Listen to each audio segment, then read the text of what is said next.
बिस्मिल्लाहिर्रहमानिर्रहीम अस्सलाम वालेकुम वरहमतुल्लाहि वबरकातुहू। मरगरो څنګه امید کوم چې ټول په ټیک ټاک مزو کې سحر وختي صدا پاسه 5 بجې او زما کلی خسته موسم خسته هواګانې او خسته خوندونه د اخلم ما راشه مورنینګ واک په کیو ډیر یو فیلینګ مې د ټایم کې ما وی ولې نه چې د خپل مرګرو سره هم شریک کم اگر څنګه چې تاسو ته پته را پدې چینل باندې زه وختن په وختن باندې تاسو ته مختلف معلوماتي ویډیوز راوړم خو د دې سره سره په دې چینل باندې څه داسې کوم چې ما پرسنل بلاګز دي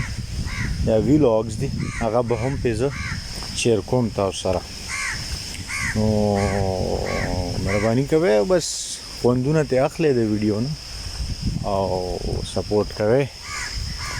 چې هم دغه شانتي خوندوري ویډیوګانې تاسو لپاره جوړوم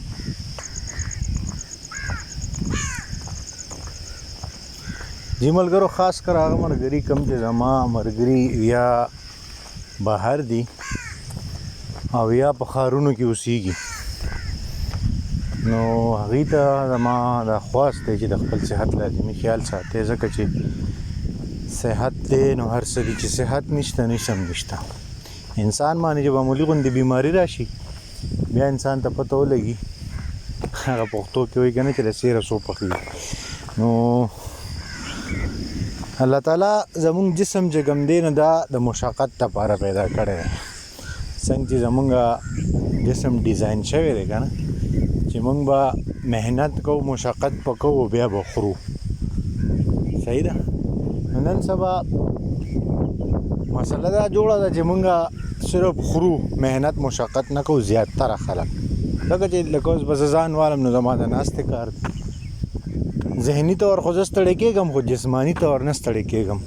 لکه مې د وجې نه چې به زه اوور ویټ کېږم هم ما کې به مسلې هم راځي ها خو زه دغه روټین وساتم څنګه چې دا اوس زه روان یم دغسې لږ واک وکړي انسان یا څه داسې اکټیویټي په خپل لایف سټایل کې راولي چې د هغې سره هغه لږ مشقت کوي لږ خپل جسم استعمالوي نو د هغې سره به څه کېږي چې دی به د ډېر قسم بیمارو نه مسلو نه بچي میټابولیزم به ښه مطلب هاضمه به ښه راځي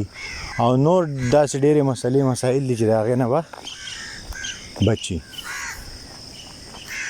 نو د خبرې مقصد مې دا دی چې لږ غونتې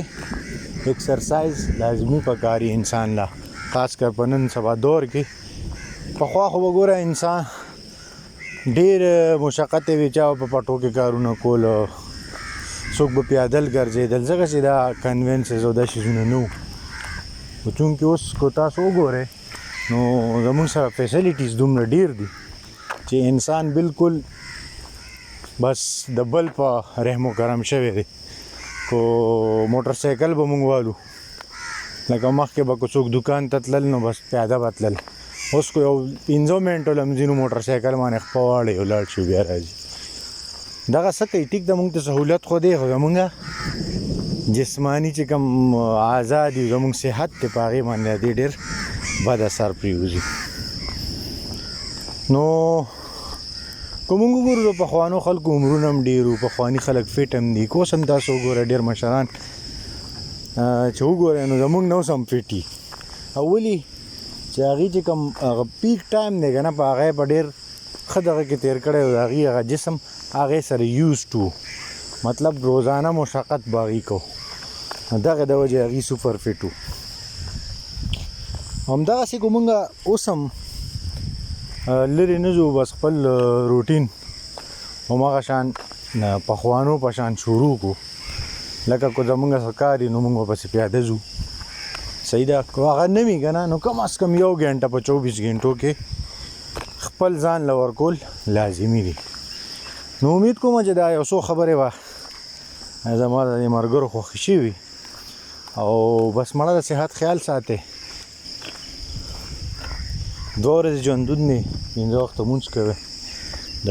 مور پلار خیال ساتئ، د چار چاپېره خلکو خیال ساتئ،